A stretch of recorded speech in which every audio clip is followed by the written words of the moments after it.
Émile Zola, le docteur Pascal, partie 6. Chapitre 6. Des jours s'écoulèrent. Octobre fut d'abord splendide, un automne ardent, une chaude passion d'été dans une maturité large, sans un nuage au ciel. Puis le temps se gâta, des vents terribles soufflèrent. Un dernier orage ravina les pentes. Et, dans la maison morne, à la Souleïade, l'approche de l'hiver semblait avoir mis une infinie tristesse.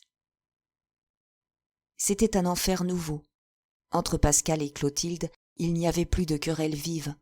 Les portes ne battaient plus, des éclats de voix ne forçaient plus Martine à monter toutes les heures. À peine se parlaient-ils, maintenant, et pas un mot n'avait été prononcé sur la scène de la nuit. Lui, par un scrupule inexpliqué, une pudeur singulière, dont il ne se rendait pas compte, ne voulait pas reprendre l'entretien, exiger la réponse attendue, une parole de foi en lui et de soumission. Elle, après le grand choc moral qui la transformait toute, réfléchissait encore, hésitait, luttait, écartant la solution pour ne pas se donner dans son instinctive révolte. Et le malentendu s'aggravait au milieu du grand silence désolé de la misérable maison, où il n'y avait plus de bonheur. Ce fut, pour Pascal, une des époques où il souffrit affreusement sans se plaindre. Cette paix apparente ne le rassurait pas, au contraire. Il était tombé à une lourde méfiance, s'imaginant que les guet-apens continuaient et que, si l'on avait l'air de le laisser tranquille, c'était afin de tramer dans l'ombre les plus noirs complots. Ses inquiétudes avaient même grandi. Il s'attendait chaque jour à une catastrophe.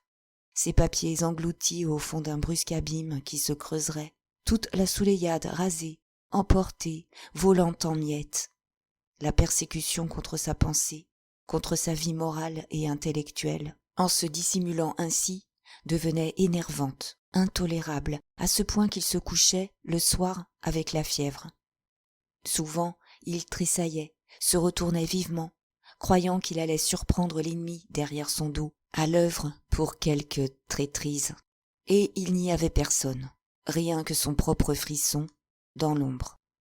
D'autres fois, pris d'un soupçon, il restait aux aguets pendant des heures, caché derrière ses persiennes, ou encore embusqué au fond d'un couloir. Mais pas une âme ne bougeait. Il n'entendait que les violents battements de ses tempes. Il en demeurait éperdu, ne se mettait plus au lit sans avoir visité chaque pièce, ne dormait plus, réveillé au moindre bruit, haletant, prêt à se défendre. Et ce qui augmentait la souffrance de Pascal, c'était cette idée constante, grandissante, que la blessure lui était faite par la seule créature qu'il aimât au monde, cette Clotilde adorée, qu'il regardait croître en beauté et en charme depuis 20 ans, dont la vie jusque-là s'était épanouie comme une floraison, parfumant la sienne. Elle, mon Dieu, qui emplissait son cœur d'une tendresse totale qu'il n'avait jamais analysée. Elle qui était devenue sa joie, son courage, son espérance, toute une jeunesse nouvelle où il se sentait revivre. Quand elle passait, avec son cou délicat, si rond, si frais, il était rafraîchi, baigné de santé et d'allégresse, ainsi qu'à un retour du printemps. Son existence entière, d'ailleurs, expliquait cette possession, l'envahissement de son être par cet enfant qui était entré dans son affection petite encore, puis qui, en grandissant, avait peu à peu pris toute la place. Depuis son installation définitive à Plassans, il menait une existence de bénédictin, cloîtré dans ses livres, loin des femmes. On ne lui avait connu que sa passion pour cette dame qui était morte, et dont il n'avait jamais baisé le bout des doigts. Sans doute, il faisait parfois des voyages à Marseille, découchait, mais c'étaient de brusques échappées, avec les premières venues, sans lendemain. Il n'avait point vécu, Il gardait en lui toute une réserve de virilité dont le flot grondait à cette heure sous la menace de la vieillesse prochaine. Et il se serait passionné pour une bête, pour le chien ramassé dehors, qui lui aurait léché les mains. Et c'était cette Clotilde qu'il avait aimée. Cette petite fille, tout d'un coup femme désirable, qui le possédait maintenant et qui le torturait à être ainsi son ennemi. Pascal, si gai, si bon, devint alors d'une humeur noire et d'une dureté insupportable. Il se fâchait au moindre mot, bousculait Martine étonnée, qui levait sur lui des yeux soumis d'animal battu. Du matin au soir, il promenait sa détresse par la maison navrée, la face si mauvaise qu'on osait lui adresser la parole. Il n'emmenait jamais plus Clotilde, sortait seul pour ses visites. Et ce fut de la sorte qu'il revint, une après-midi, bouleversé par un accident, ayant sur sa conscience de médecin aventureux la mort d'un homme. Il était allé piquer la Fouasse, le cabaretier, dont l'ataxie avait fait brusquement de tels progrès qu'il le jugeait perdu. Mais il s'entêtait à lutter quand même. Il continuait la médication. Et le malheur avait voulu, ce jour-là, que la petite seringue ramassât, au fond de la fiole, une parcelle impure échappée au filtre. Justement, un peu de sang avait paru. Il venait, pour comble de malchance, de piquer dans une veine. Il s'était inquiété tout de suite, en voyant le cabaretier pâlir, suffoquer, suer à grosses gouttes froides. Puis il avait compris, lorsque la mort s'était produite en coup de foudre, les lèvres bleues, le visage noir. C'était une embolie. Il ne pouvait accuser que l'insuffisance de ses préparations, toute sa méthode encore barbare. Sans doute la Fouasse était perdue. Il n'aurait peut-être pas vécu 6 mois, au milieu d'atroces souffrances. Mais la brutalité du fait n'en était pas moins là, cette mort affreuse. Et quel regret désespéré, quel ébranlement dans sa foi, quelle colère contre la science impuissante et assassine. Il était rentré livide. Il n'avait reparu que le lendemain, après être resté 16 heures enfermé dans sa chambre, jeté tout vêtu en travers de son lit, sans un souffle. Ce jour-là, l'après-midi, Clotilde, qui cousait près de lui dans la salle, se hasarda à rompre le lourd silence. Elle avait levé les yeux, elle le regardait s'énerver à feuilleter un livre, cherchant un renseignement qu'il ne trouvait point. « Maître, es-tu malade ? Pourquoi ne le dis-tu pas ? Je te soignerai. » Il demeura la face contre le livre, murmurant d'une voix sourde. « Malade ? Qu'est-ce que ça te fait ? Je n'ai besoin de personne. » Conciliante, elle reprit. « Si tu as des chagrins, et que tu puisses me les dire, cela te soulagerait peut-être. Hier, tu es rentré si triste. Il ne faut pas te laisser abattre ainsi. J'ai passé une nuit bien inquiète. Je suis venue 3 fois écouter à ta porte, tourmentée par l'idée que tu souffrais. » Si doucement qu'elle eût parlé, ce fut comme un coup de fouet qui le cingla. Dans son affaiblissement maladif, une secousse de brusque colère le fit repousser le livre et se dresser, frémissant. « Alors, tu m'espionnes ? Je ne peux pas même me retirer dans ma chambre sans qu'on vienne coller l'oreille au mur ? Oui, on écoute jusqu'au battement de mon cœur, on guette ma mort, pour tout saccager, tout brûler ici. » Et sa voix montait, et toute sa souffrance injuste s'exhalait en plaintes et en menaces. « Je te défends de t'occuper de moi. As-tu autre chose à me dire ? As-tu réfléchi ? Peux-tu mettre ta main dans la mienne, loyalement, en me disant que nous sommes d'accord ? » Mais elle ne répondait plus. Elle continuait seulement à le regarder de ses grands yeux clairs, dans sa franchise à vouloir se garder encore. Tandis que lui, exaspéré davantage par cette attitude, perdait toute mesure. Il bégaya, il la chassa du geste. « Va-t'en, va-t'en ! Je ne veux pas que tu restes près de moi. Je ne veux pas que des ennemis restent près de moi. Je ne veux pas qu'on reste près de moi, à me rendre fou. » Elle s'était levée. très pâle. Elle s'en alla toute droite, sans se retourner, en emportant son ouvrage. Pendant le mois qui suivit, Pascal essaya de se réfugier dans un travail acharné de toutes les heures. Il s'entêtait maintenant les journées entières, seul dans la salle, et il passait même les nuits à reprendre d'anciens documents, à refondre tous ses travaux sur l'hérédité. On aurait dit qu'une rage l'avait saisi de se convaincre de la légitimité de ses espoirs, de forcer la science à lui donner la certitude que l'humanité pouvait être refaite, saine enfin et supérieure. Il ne sortait plus, abandonnait ses malades, vivait dans ses papiers, sans air, sans exercice. Et, au bout d'un mois de ce surmenage, qui le brisait sans apaiser ses tourments domestiques, il tomba à un tel épuisement nerveux que la maladie, depuis quelque temps en germe, se déclara avec une violence inquiétante. Pascal, à présent, lorsqu'il se levait, le matin, se sentait anéanti de fatigue, plus appesanti et plus las qu'il n'était la veille, en se couchant. C'était ainsi une continuelle détresse de tout son être, les jambes molles après 5 minutes de marche, le corps broyé au moindre effort, ne pouvant faire un mouvement, sans qu'il y eût, au bout, l'angoisse d'une souffrance. Parfois, le sol lui semblait avoir une brusque oscillation sous ses pieds. Des bourdonnements continus l'étourdissaient, des éblouissements lui faisaient fermer les paupières, comme sous la menace d'une grêle d'étincelles. Il était pris d'une horreur du vin, ne mangeait guère, digérait mal. Puis, dans l'apathie de cette paresse croissante, éclataient des emportements soudains, des folies d'inutiles activités. L'équilibre se trouvait rompu. Sa faiblesse irritable se jetait aux extrêmes, sans raison aucune. Pour la plus légère émotion, des larmes lui emplissaient les yeux. Il avait fini par s'enfermer dans des crises de désespérance telles qu'il pleurait à gros sanglots pendant des heures en dehors de tout chagrin immédiat, écrasé sous la seule et immense tristesse des choses. Mais son mal redoubla, surtout, après un de ses voyages à Marseille, une de ces fugues de vieux garçons qu'il faisait parfois. Peut-être avait-il espéré une distraction violente, un soulagement, dans une débauche. Il ne resta que 2 jours.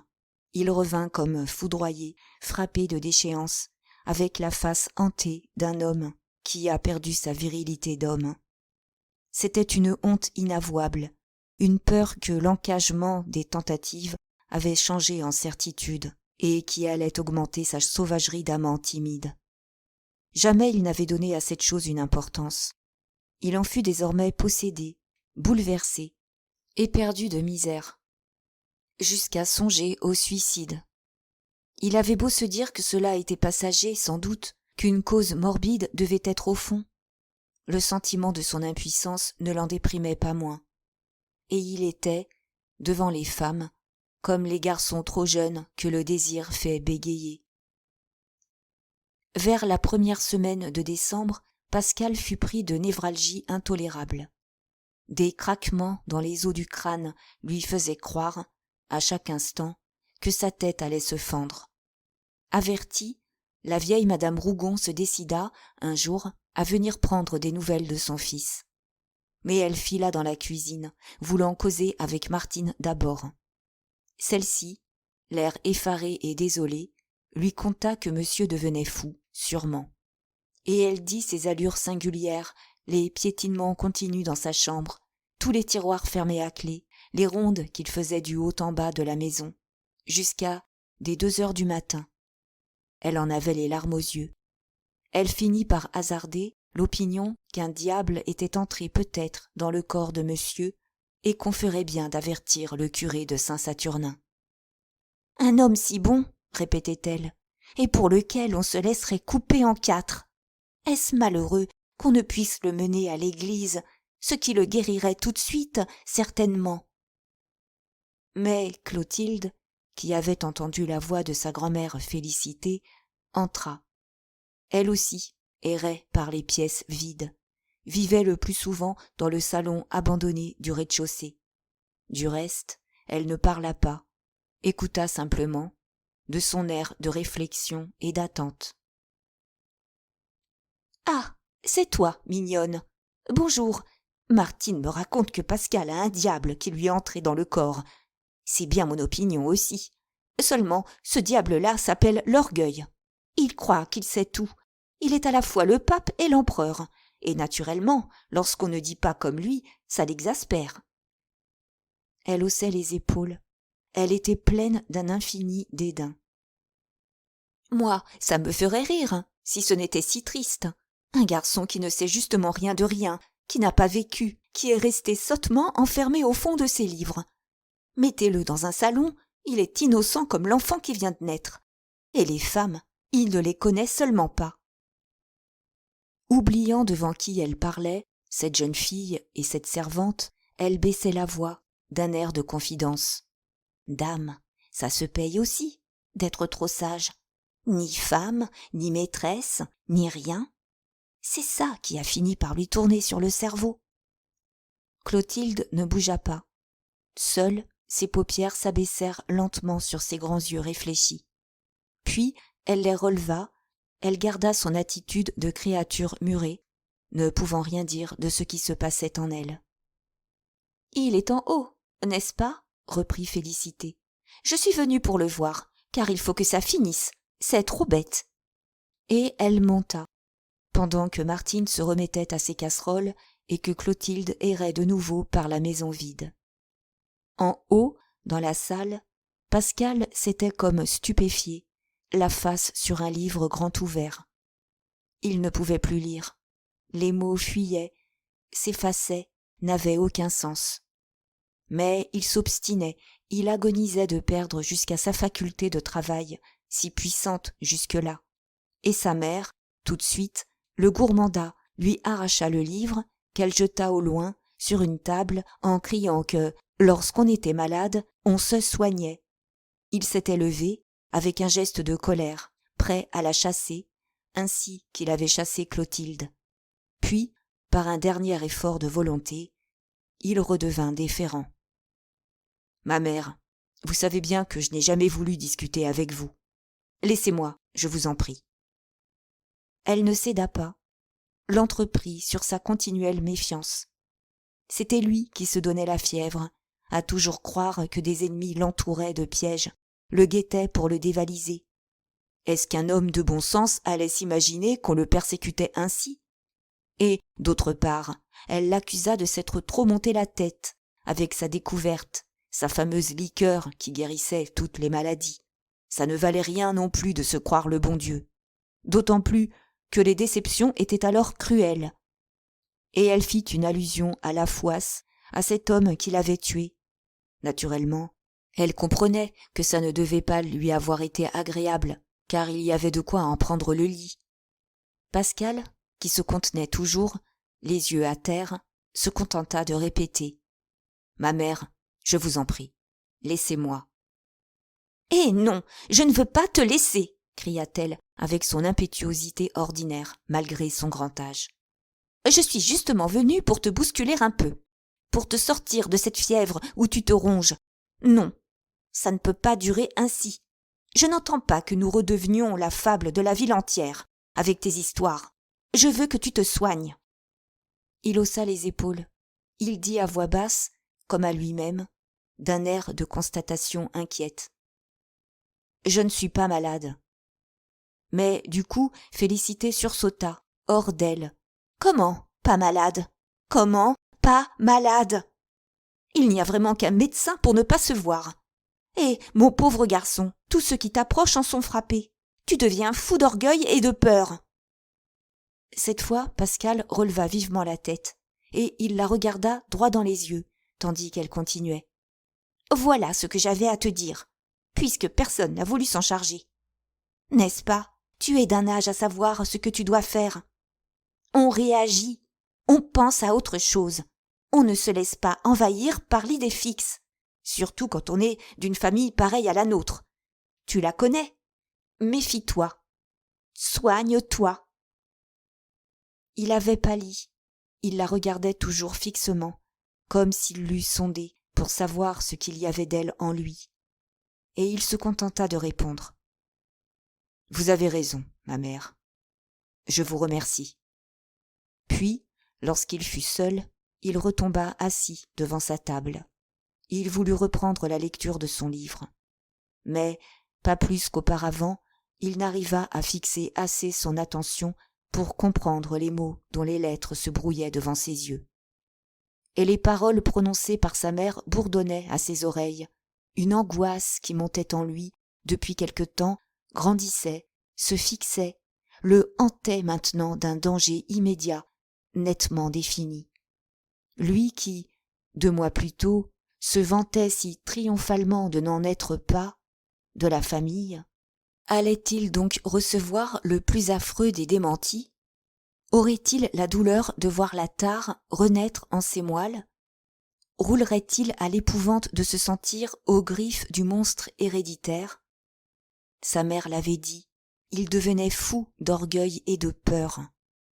L'idée souveraine, la certitude exaltée qu'il avait d'abolir la souffrance, de donner de la volonté aux hommes, de refaire une humanité bien portante et plus haute, ce n'était sûrement là que le début de la folie des grandeurs.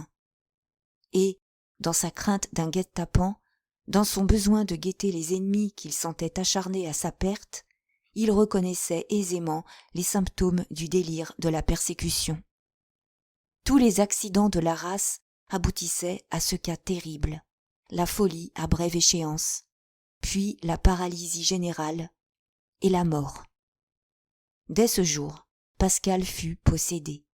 L'état d'épuisement nerveux, où le surmenage et le chagrin l'avaient réduit, le livrait, sans résistance possible, à cette hantise de la folie et de la mort.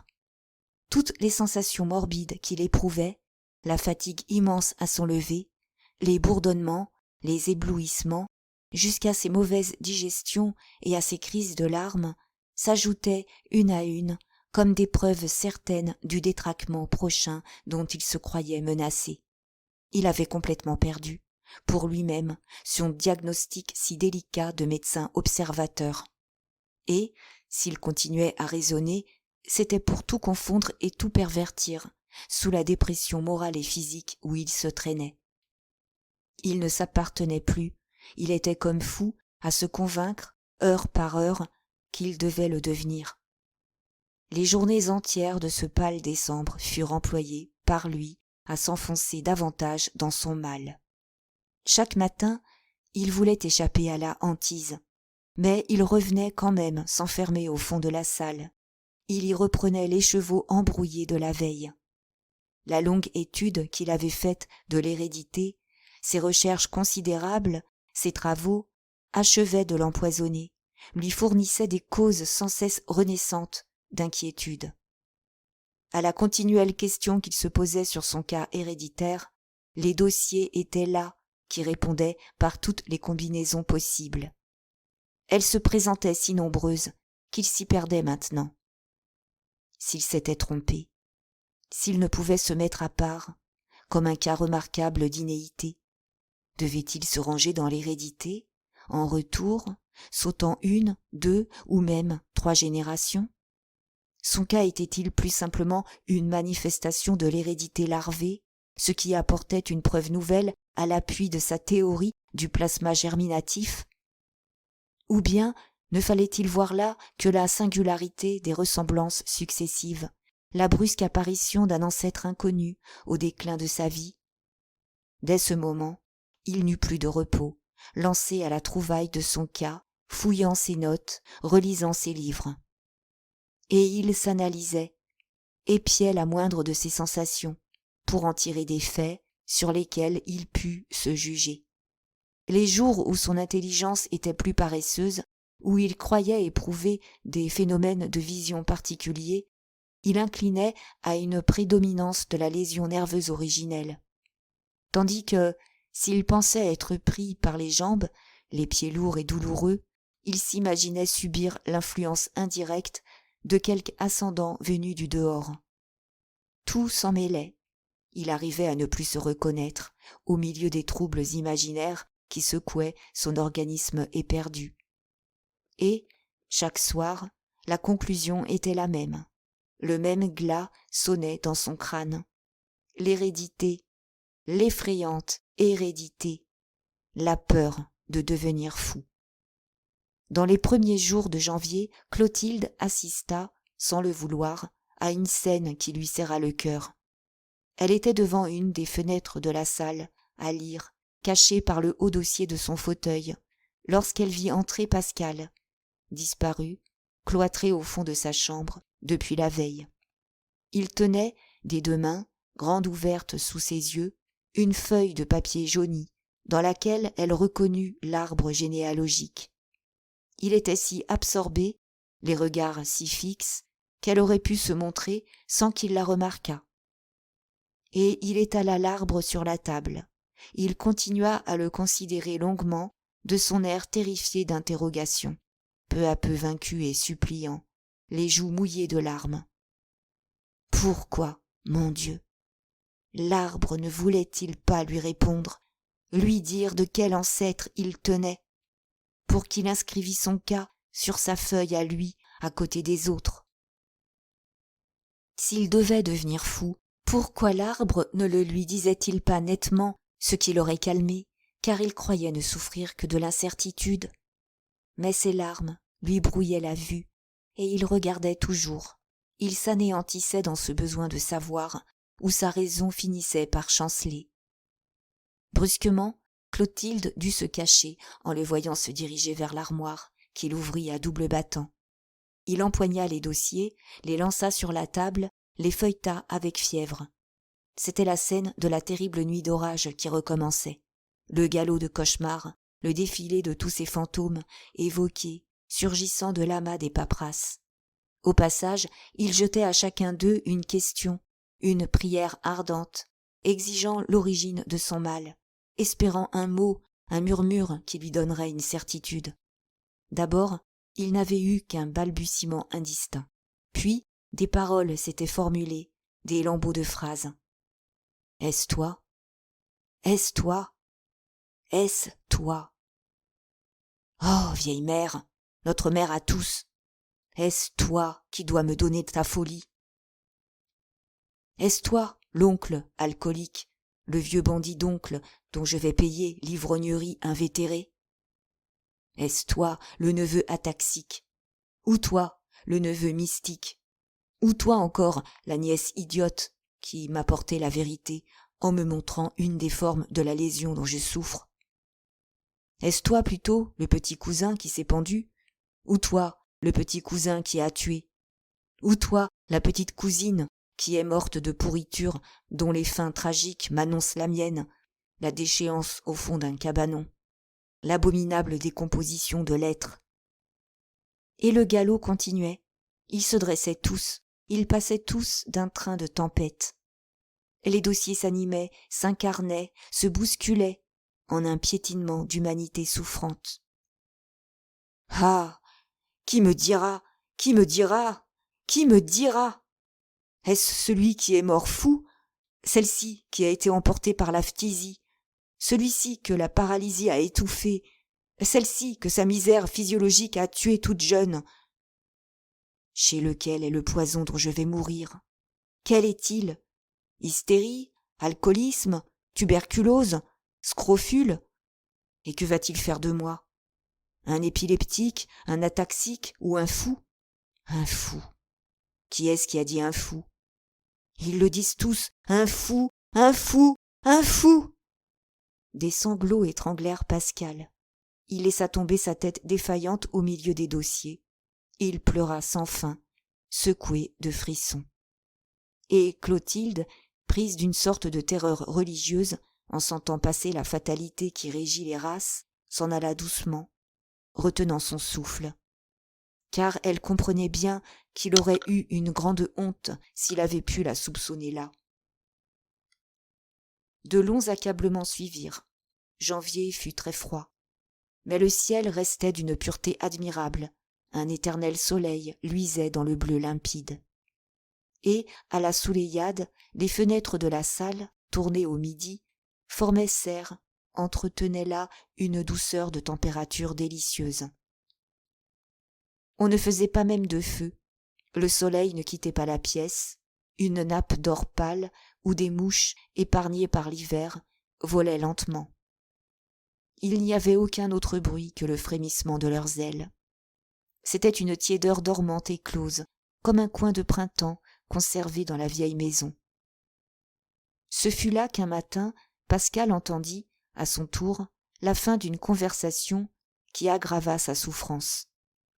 Il ne sortait plus guère de sa chambre avant le déjeuner, et Clotilde venait de recevoir le docteur Ramon dans la salle, où ils s'étaient mis à causer doucement, l'un près de l'autre, au milieu du clair soleil.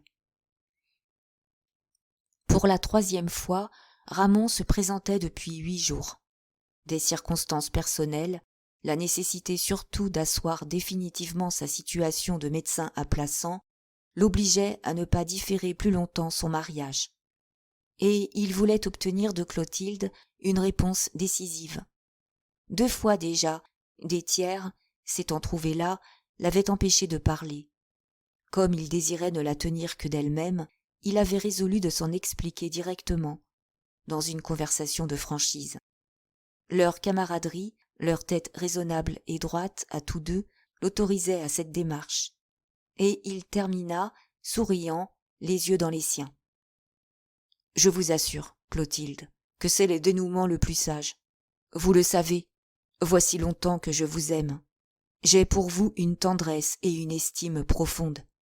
Mais cela ne suffirait peut-être pas, il y a encore que nous nous entendrons parfaitement et que nous serons très heureux ensemble, j'en suis certain. »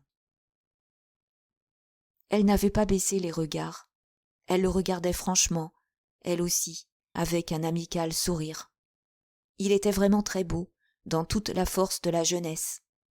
« Pourquoi, demanda-t-elle, n'épousez-vous pas mademoiselle l'évêque, la fille de l'avoué? Elle est plus jolie, plus riche que moi, et je sais qu'elle serait si heureuse. Mon bon ami, j'ai peur que vous ne fassiez une sottise en me choisissant. » Il ne s'impatienta pas, l'air toujours convaincu de la sagesse de sa détermination. « Mais je n'aime pas mademoiselle l'évêque, et je vous aime. D'ailleurs, j'ai réfléchi à tout, je vous répète que je sais très bien ce que je fais. Dites oui, vous n'avez vous-même pas de meilleur parti à prendre. » Alors, elle devint grave, et une ombre passa sur son visage, l'ombre de ses réflexions, de ses luttes intérieures, presque inconscientes, qui la tenaient muette depuis de longs jours. « Eh bien, mon ami, puisque c'est tout à fait sérieux, permettez-moi de ne pas vous répondre aujourd'hui. Accordez-moi quelques semaines encore. Maître est vraiment très malade.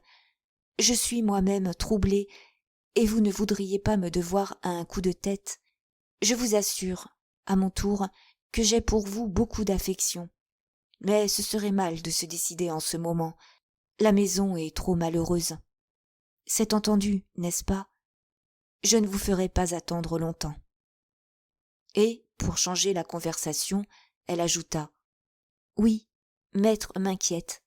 Je voulais vous voir, vous dire cela à vous.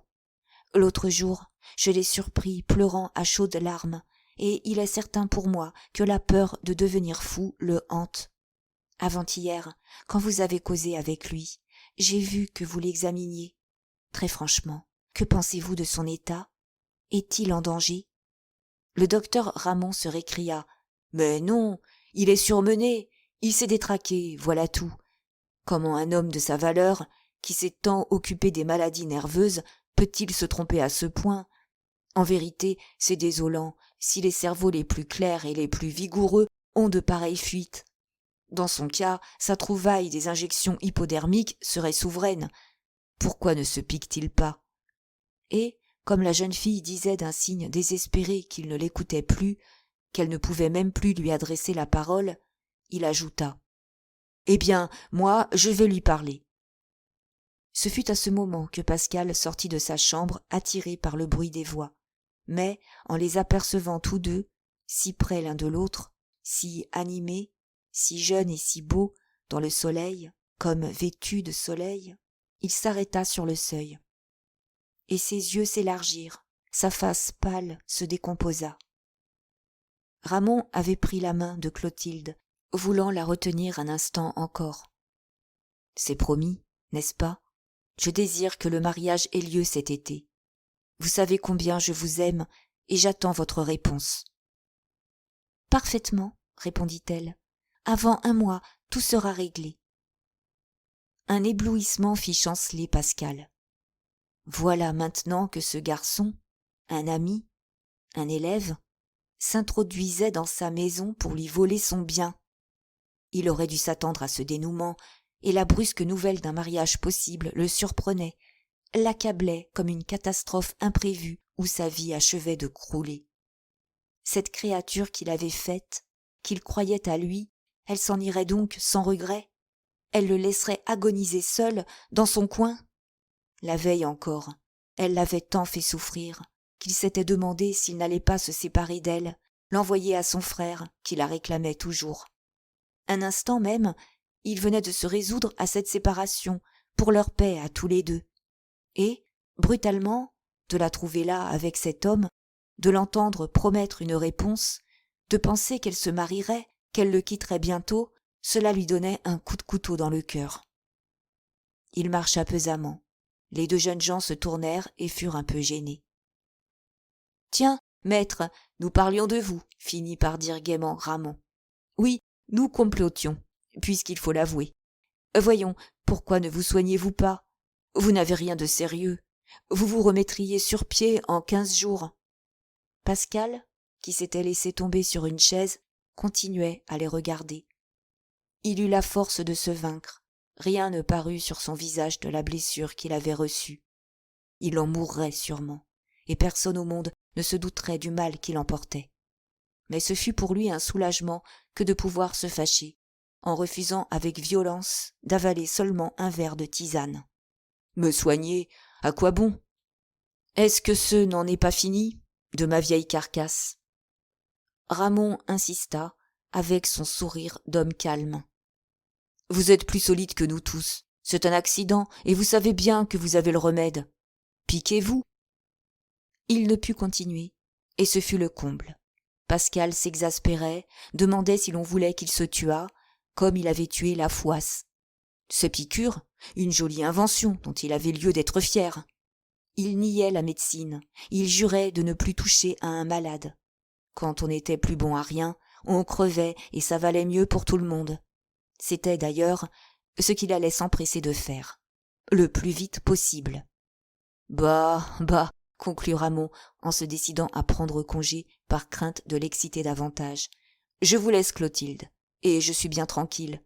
Clotilde arrangera ça. » Mais Pascal, ce matin-là, avait reçu le coup suprême.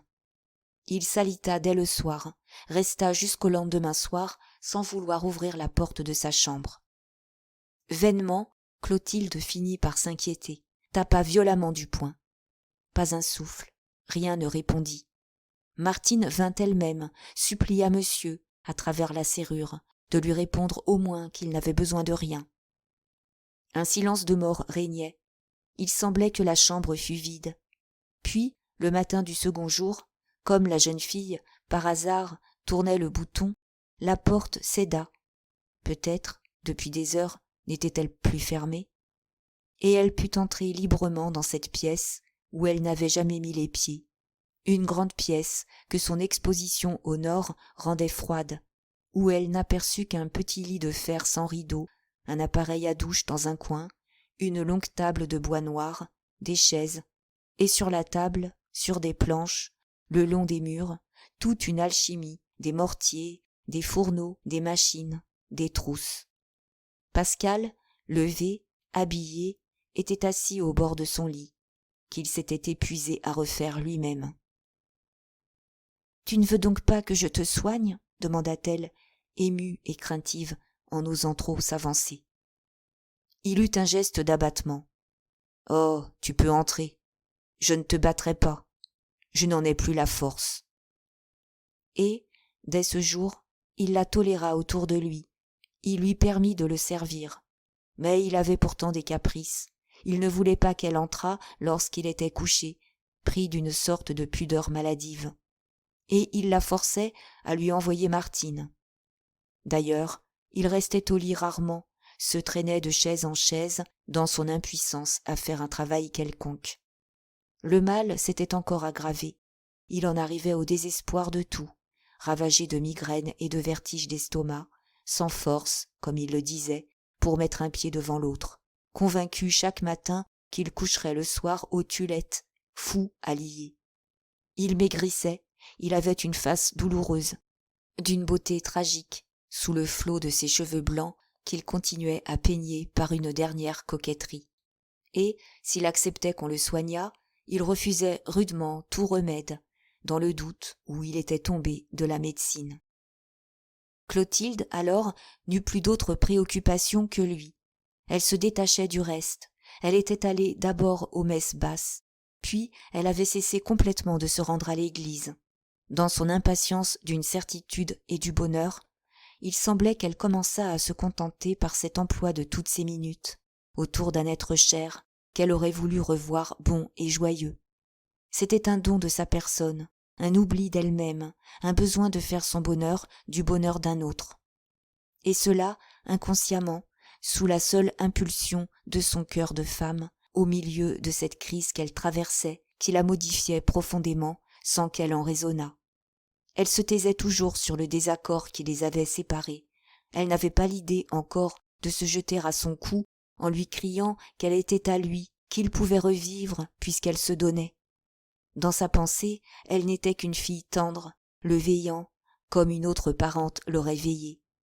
Et cela était très pur, très chaste, des soins délicats, de continuelle prévenance, un tel envahissement de sa vie que les journées maintenant passaient rapides, exemptes du tourment de l'au-delà, pleines de l'unique souhait de le guérir.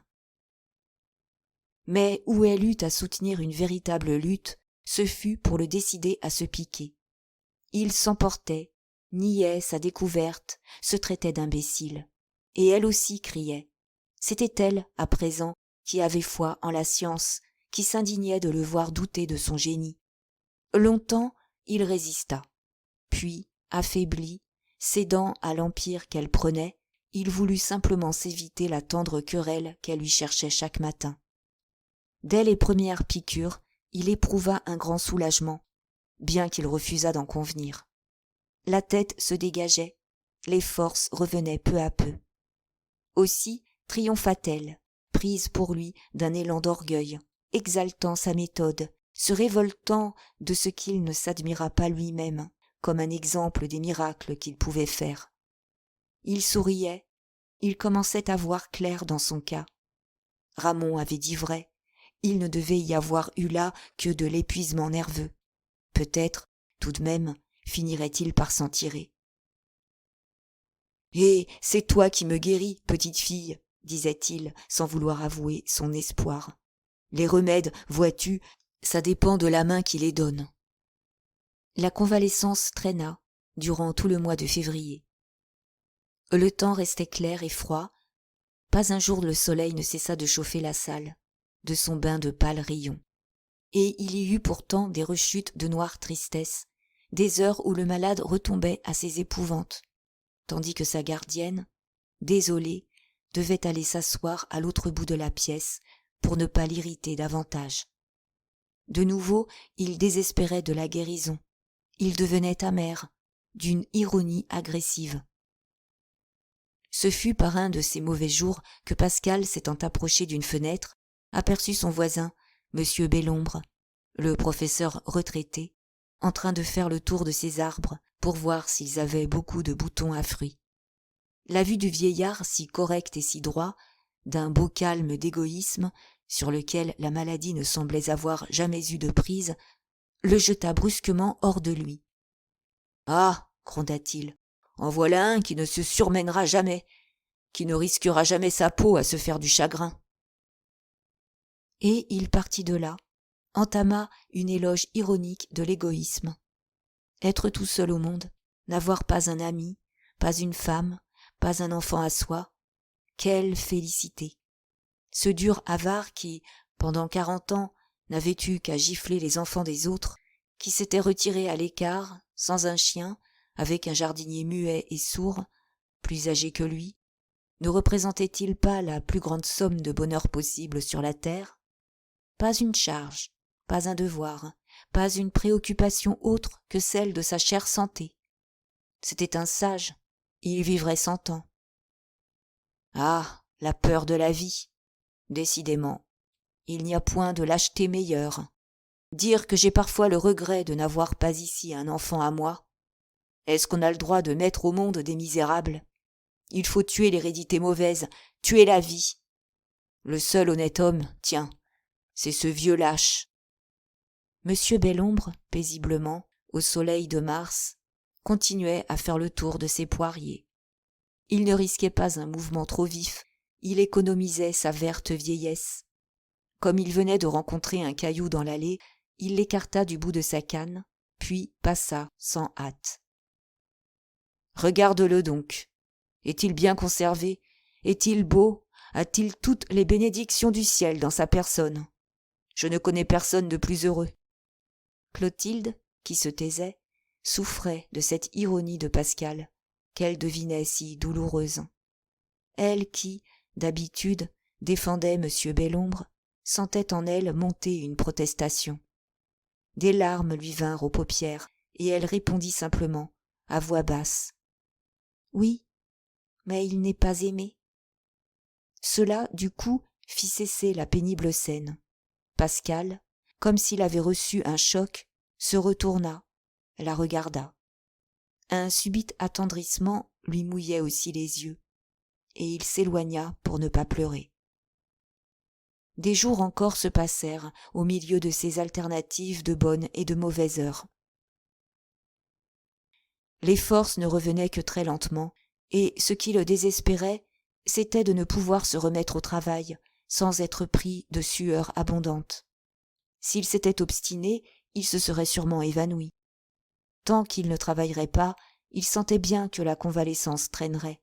Cependant, il s'intéressait de nouveau à ses recherches accoutumées, il relisait les dernières pages qu'il avait écrites, et, avec ce réveil du savant en lui, reparaissaient ses inquiétudes d'autrefois. Un moment, il était tombé à une telle dépression que la maison entière avait comme disparu. On aurait pu le piller, tout prendre, tout détruire, qu'il n'aurait pas même eu la conscience du désastre. Maintenant, il se remettait aux aguets. Il tâtait sa poche pour bien s'assurer que la clé de l'armoire s'y trouvait. Mais, un matin, comme il s'était oublié au lit et qu'il sortait seulement de sa chambre vers 11 heures, il aperçut Clotilde dans la salle, tranquillement occupée à faire un pastel très exact d'une branche d'amandier fleuri. Elle leva la tête, souriante, et, prenant une clé posée près d'elle sur son pupitre, elle voulut la lui donner. « Tiens, maître !» Étonné, sans comprendre encore, il examinait l'objet qu'elle lui tendait. « Quoi donc ? » ?»« C'est la clé de l'armoire que tu as dû laisser tomber de ta poche hier et que j'ai ramassée ici, ce matin. » Alors, Pascal la prit, avec une émotion extraordinaire. Il la regardait, il regardait Clotilde. C'était donc fini ? Elle ne le persécuterait plus, elle ne s'enragerait plus à tout voler, à tout brûler. Et la voyant très émue, elle aussi, il en eut une joie immense au cœur. Il la saisit, il l'embrassa. « Ah, fillette, si nous pouvions n'être pas trop malheureux !»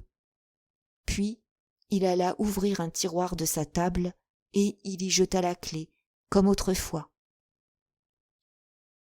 Dès lors, il retrouva des forces, la convalescence marcha plus rapide. Des rechutes étaient possibles encore, car il restait bien ébranlé, mais il put écrire, les journées furent moins lourdes. Le soleil s'était également ragaillardi, la chaleur devenait déjà telle, dans la salle, qu'il fallait parfois clore à demi les volets. Il refusait de recevoir, tolérait à peine Martine, faisait répondre à sa mère qu'il dormait quand elle venait prendre de ses nouvelles de loin en loin. Et il n'était content que dans cette délicieuse solitude. Soigné par la révoltée, l'ennemi d'hier, l'élève soumise d'aujourd'hui, de longs silences régnaient entre eux, sans qu'ils en fussent gênés. Il réfléchissait, il rêvait avec une infinie douceur. Pourtant, un jour, Pascal parut très grave. Il avait la conviction à présent que son mal était purement accidentel et que la question d'hérédité n'y avait joué aucun rôle. mais cela ne l'emplissait pas moins d'humilité. « Mon Dieu, murmura-t-il, que nous sommes peu de choses. Moi qui me croyais si solide, qui étais si fier de ma saine raison, voilà qu'un peu de chagrin et un peu de fatigue ont failli me rendre fou. » Il se tut, réfléchit encore. Ses yeux s'éclairaient, il achevait de se vaincre. Puis, dans un moment de sagesse et de courage, il se décida. « Si je vais mieux, c'est pour toi surtout que ça me fait plaisir. » Clotilde, ne comprenant pas, leva la tête. « Comment ça ? » ?»« Mais sans doute à cause de ton mariage. Maintenant, on va pouvoir fixer une date. » Elle restait surprise. « Ah, c'est vrai, mon mariage !»« Veux-tu que nous choisissions, dès aujourd'hui, la seconde semaine de juin ? » ?»« Oui, la seconde semaine de juin, ce sera très bien. » Ils ne parlèrent plus. Elle avait ramené les yeux sur le travail de couture qu'elle faisait, tandis que lui, les regards au loin, restait immobile, le visage grave.